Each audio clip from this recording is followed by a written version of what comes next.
ইতিহাস করে দিল আবু সাইদ রংপুরেতে, আরো কত শহীদ হলো চট্টগ্রাম ময়মনসিংহ সিলেটেতে, বিমুক্ত জীবন দিল পানি পান করাতে গিয়ে।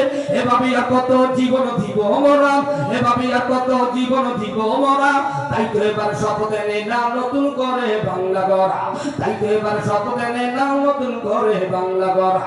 বাংলা বীর সৈনিকেরাম, হিন্দু মুসলিম যারাও, বাংলা বীর সৈনিকেরাম, ওলামা ছাত্র যারাও, বাংলা বীর সৈনিকেরাম, ঠাকুর গারাসো যারাও, এবারে লড়তে হবে, এবারে গড়তে হবে সোনার বাংলাকে।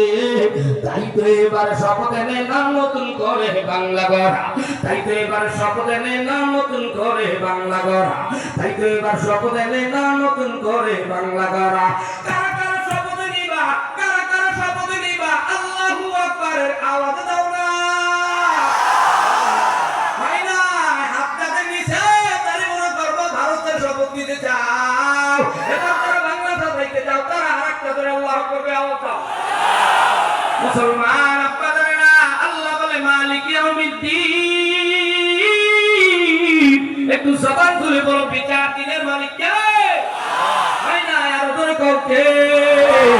সুলাইমান নবী ডাকে কয় বিবিয়ে সিটি তারপর কি হয়েছে? কয় যেদিন আমি সিটি দিয়েছি সেদিন নাকি সিটিটা সুলাইমান ছিঁড়ে ফেলছি।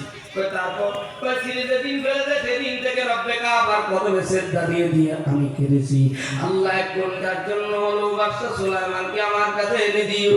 আমরা দুনিয়া শুরু থেকে নির্যাতিত, নিষ্পীড়িত, নিষ্কৃত, হতভাগা বাংলার মুসলমানেরা, শরীরের ভিতরে যদি মুহাম্মাদের রক্ত থাকে, আদমের রক্ত থাকে, ইব্রাহিমের রক্ত থাকে, আজকের নয় দুনিয়া শুরু থেকে আল্লাহর কদমে সেজদা দিয়ে আমরা দরখাস্ত দেই মালিক আমরা কোরআন ক্ষমতায় নিতে পারবো কিনা জানি না, তবে এক ঘন্টার জন্য হলেও মদিনার ইসলাম বাংলার মাটিতে এনে দিও। কথা বলছি।